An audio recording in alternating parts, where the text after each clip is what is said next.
Hello students, हम लोग carbohydrates पढ़ रहे हैं और अभी तक हमने कार्बोहाइड्रेट्स को दो तरह से क्लासिफाई किया है। एक हमने टेस्ट के बेसिस पे कार्बोहाइड्रेट्स को क्लासिफाई किया।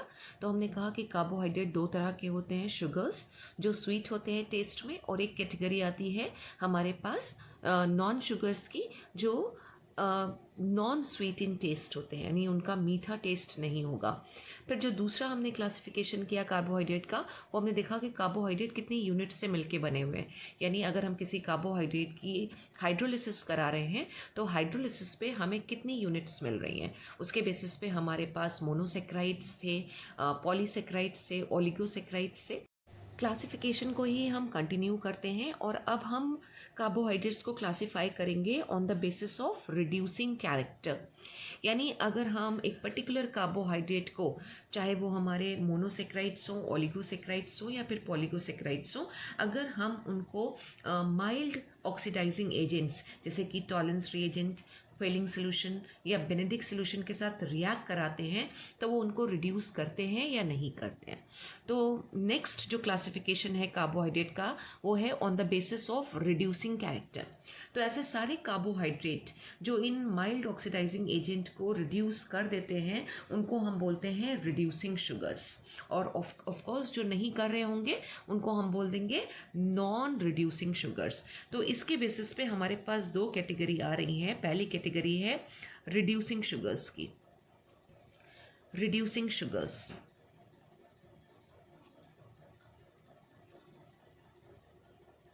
अब रिड्यूसिंग शुगर्स के अगर हम एग्जाम्पल्स की बात करें तो ऑल मोनोसेक्राइड्स, ऑल मोनोसेक्राइड्स, और इसमें मोनोसेक्राइड्स में हमारे आते हैं ग्लूकोज, फ्रक्टोज, ये सब रिड्यूसिंग शुगर के एग्जाम्पल हैं। इसके अलावा डायसेक्राइड्स, हम ऑल डायसेक्राइड्स लिख रहे हैं लेकिन इसमें एक्सेप्शन है सुक्रोज, एक्सेप्ट सुक्रोज, यानी सुक्रोज को छोड़ के जो भी हमारे और डायसेक्राइड्स हैं, सुक्रोज को छोड़ के जितने भी हमारे डायसेक्राइड्स हैं वो सारे के सारे हमारे रिड्यूसिंग शुगर्स होंगे। और ये डायसेक्राइड्स कौन कौन से हो सकते हैं, ये चीज़ लेकिन याद रखिएगा, बहुत इंपॉर्टेंट है, एक्सेप्ट सुक्रोज। तो ऑल डायसेक्राइड्स लाइक लैक्टोज एक डायसेक्राइड है और लैक्टोज एक रिड्यूसिंग शुगर कहलाएगी, मोल्टोज भी इसी में ही आएगा, वो भी एक रिड्यूसिंग शुगर कहलाएगा, लेकिन सुक्रोज रिड्यूसिंग शुगर नहीं है, राइट। तो रिड्यूसिंग शुगर के एग्जाम्पल्स हो गए हमारे पास सारी की सारी मोनोसेक्राइड्स और डायसेक्राइड्स एक्सेप्ट सुक्रोज। दूसरी कैटेगरी है हमारे पास नॉन रिड्यूसिंग शुगर्स की, नॉन रिड्यूसिंग शुगर्स। और जब हम इसके एग्जाम्पल्स की बात करेंगे तो इसमें हमारे पास एग्जाम्पल्स आते हैं, सुक्रोज तो है ही है डायसेक्राइड में, सुक्रोज एंड जितने भी पॉलीसेक्राइड्स हैं, एंड ऑल पॉलीसेक्राइड्स। पॉलीसेक्राइड्स के एग्जाम्पल्स हमने पहले भी किए हैं, लाइक ग्लाइकोजन,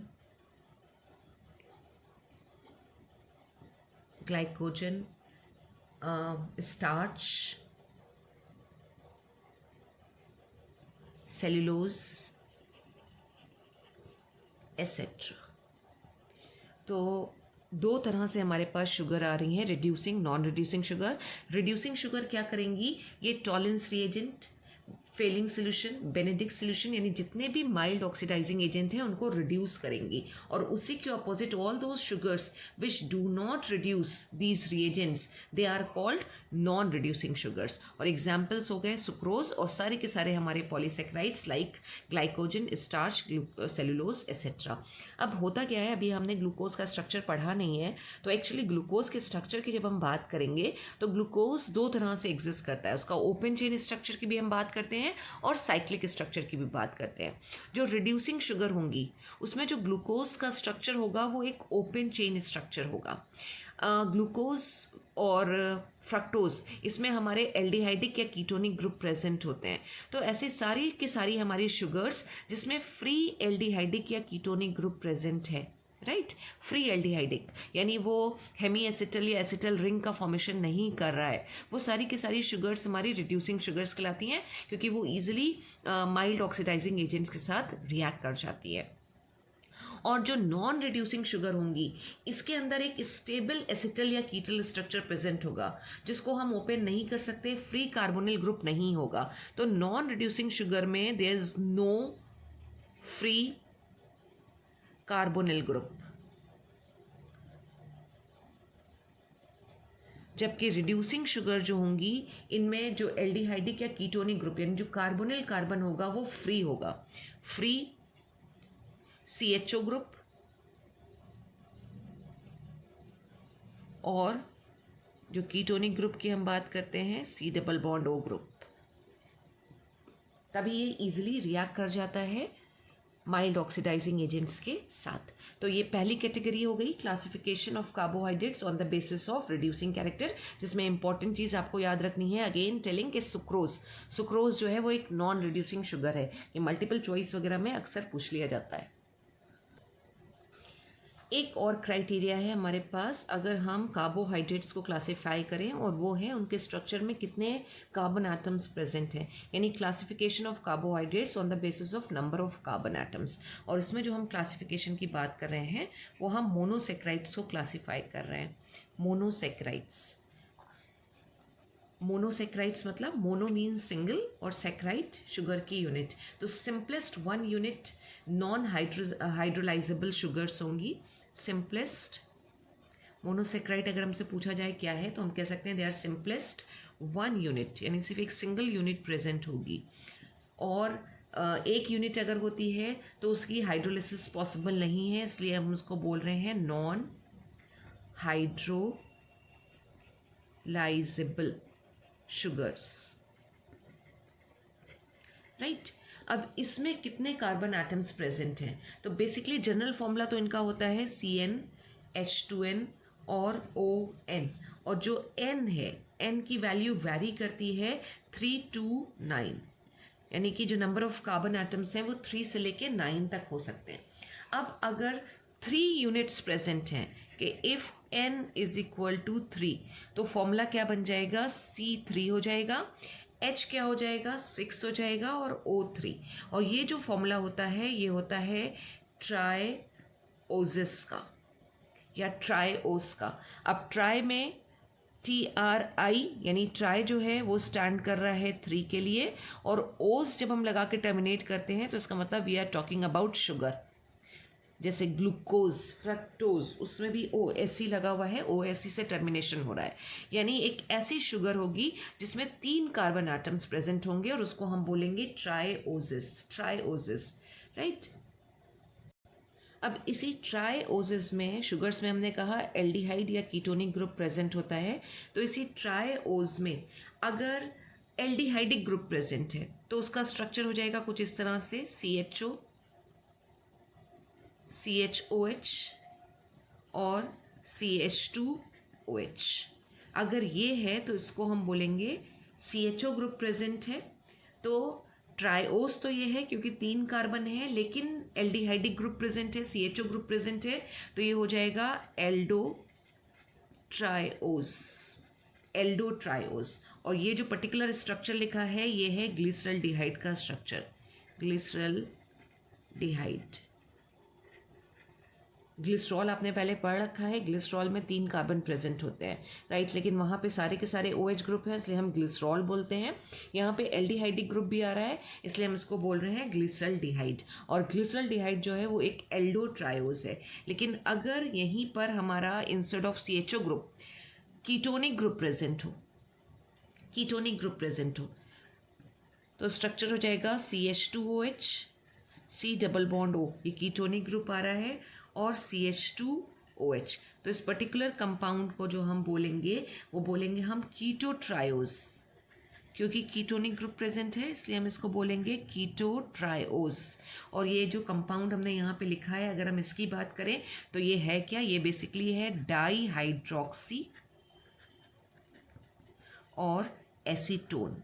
एसीटोन का स्ट्रक्चर आपको याद है, एसीटोन क्या है, CH3 सिंगल बॉन्ड COCH3 हम लिखते हैं, उसी में ही अब 2 OH ग्रुप आ गए, तो ये हो गया डाईहाइड्रोक्सी और एसीटोन। तो this is the structure of dihydroxy acetone.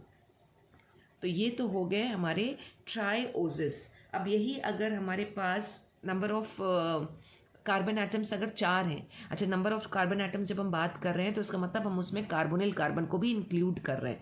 यहाँ पे भी हमने एल्डिहाइडिक वाला जो कार्बन था उसको इंक्लूड करके 3 कार्बन की बात करी है, और यहाँ पे हमने कीटोनिक कार्बन को काउंट किया है, 3 कार्बन आ रहे हैं। अब अगर 4 if n is equal to 4, यानी कि अगर नंबर ऑफ कार्बन एटम्स उसमें 4 हैं, तो वो जो शुगर्स हैं ऑब्वियसली क्या कहलाएंगी, 4 के लिए हम क्या यूज़ करते हैं, टेट्रा। अब ये हो जाएंगी हमारी, टेट्रा का R हम हटा देंगे और OSEOs लगा देंगे, ठीक है। तो टेट्रोज या फिर टेट्रोजिस शुगर बन जाएंगी, टेट्रोज।